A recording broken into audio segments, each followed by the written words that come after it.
The wind whispered over the plains like it was telling secrets to the dying grass, and Helena Blackstone, once a wife, once a mother, once needed, walked alone through that whispering emptiness with nothing left but the ache in her bones and the echo of voices that had stopped calling her name.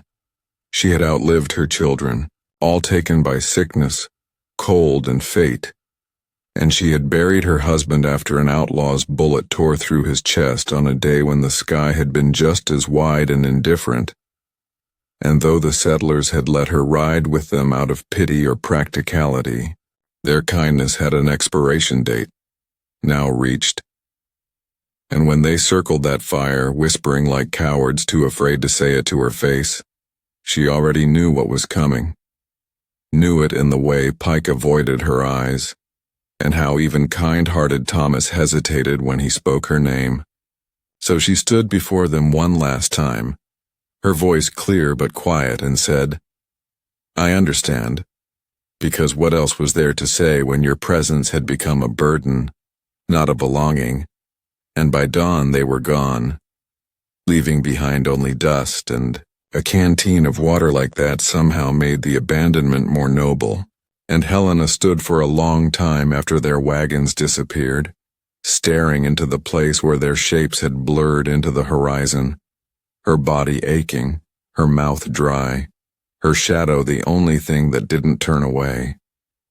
She had been discarded like worn-out fabric, no longer fit for the stitches of a westward life. And so she walked, not because she thought she'd survive, but because it was either walk or lay down and rot, and with each mile the land pressed harder on her back, each hour stripping something else from her, her water dwindling, her skin burning under the sun's indifferent stare, until finally the ground rose up to meet her, and her body gave out, and she lay there blinking through the blur of heat and pain until the shape appeared.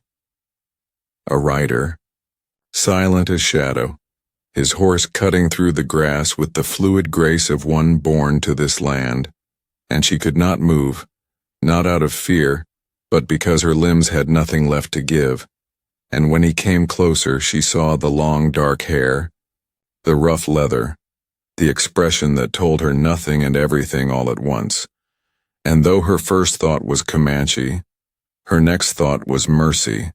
And maybe those two things weren't as far apart as the settlers liked to believe. He dismounted without a word, touched her canteen, looked into her eyes with the calm intensity of someone who had seen death and did not fear it, then hauled her to her feet with ease, lifted her onto his horse, and rode west. Not toward safety, not toward danger, just away from the place where she had been left to die. And when she woke again, it was in a camp that smelled of smoke, earth, and something sharper. Blood, maybe, or iron, or memory. And around her were the sounds of horses, the murmured language of a people she did not understand, and firelight, casting long shadows as the warrior sat nearby, sharpening his blade with a patience that made her breath catch. And when she asked where she was, he said, "You are in my camp," and nothing more. And though he had not tied her hands nor locked her in, she knew she was not free.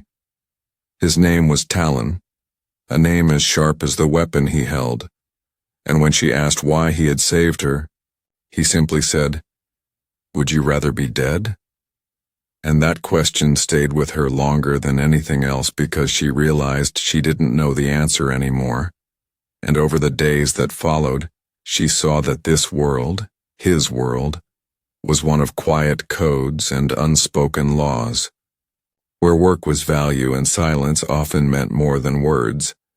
And though she had no place among them, the older woman they called Red Moon took her in, teaching her how to grind roots, how to stretch hide, how to listen more than she spoke, and slowly her hands learned again. Her body remembered strength, and her mind, once fogged with grief, began to clear like dawn mist burning off the prairie, and Talon watched but never hovered, his gaze unreadable yet present, and when he handed her a small bone-handled knife one evening and said, "You should not be defenseless," she took it without flinching because something in her was waking up, something that had nothing to do with being saved and everything to do with surviving on her own terms. But peace, she had learned, was a thing built on borrowed time, and the first warning came in the silence of the horses, the way they shifted and stared into the dark with ears twitching at sounds the humans couldn't yet hear. And Talon appeared at her side, his presence calm but tense as he murmured, "They are close." And Helena didn't need to ask who. She knew it was them, the settlers, the ones who had left her, the ones who had walked away from her life like it was something disposable. And now they were back, rifles slung, and judgment in their eyes, led by Samuel Pike, whose voice still dripped with that same pragmatic cruelty as he looked at her and said, "We came to bring you back," as if she were a lost goat, as if the months since their betrayal had never happened, and Helena stood taller than she had before, knife at her hip, dirt on her skin, buckskin on her shoulders, and she said, "You left me to die," and Pike said, "We did what we had to do," and something in her snapped, not broken but free, because she realized she wasn't that woman anymore, wasn't waiting for rescue. And when Pike reached for his gun, she moved without thinking, her blade flashing, the camp erupting in chaos as settlers and warriors collided, gunfire and arrows filling the night air. And Helena, once just a quiet mother with nothing left, fought like someone who had learned that belonging was not something you asked for, but something you earned with blood and fire and defiance. And when it was over, when the dust settled and Pike lay still in the dirt with Talon's arrow buried deep in his chest, she stood with the blood of her past on her hands and the fire of something new in her eyes. And Talon said, "You did not run." And she said, "No," because she finally understood. This wasn't just survival. It was becoming, and she had become something more than they ever imagined, more than she herself thought possible. And as she sat beside the fire that night, the bone-handled knife resting in her lap and Talon sitting silently beside her like a mountain that would never move, she realized she was no longer the woman who had followed wagons or buried children, or waited for permission to matter. She was Helena Blackstone, and she was not done yet. In the days that followed, she worked like someone with no past and no fear, helping Red Moon prepare hides for winter wear, tending to the fire, learning the rhythms of the camp, and the more she did, the less they stared.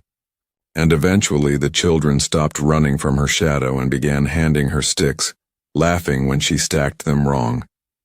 She grew stronger, her steps more certain, her back straighter. And one morning she found herself alone with Talon near the stream, washing blood-stained cloth from a hunt gone wrong, and for a while neither of them spoke, but then he said, "You were not meant for this life." And she said, "No, but it was meant for me." And something shifted in his eyes, not affection exactly, but respect. And in that moment she realized it wasn't about being chosen anymore. It was about choosing back. And when the first snowfall came and the cold bit through even the thickest furs, she was still standing, still working, still there. And at night when the fire burned low and the camp quieted to the sound of owls and breathing, she would sometimes find herself beside Talon, speaking little, sharing silence like a language of its own. And one evening he handed her a new blade, longer, sharper, carved with her initials, and said only, "For when I am not near." And she understood then that survival was not the end of her story, it was the beginning. And whatever came next, she would not walk it with empty hands or bowed head, because the woman who had once watched wagons disappear without her was gone, and in her place stood a woman of the wild, a fire-fed storm, with scars as proof that being left behind was not the same as being lost forever.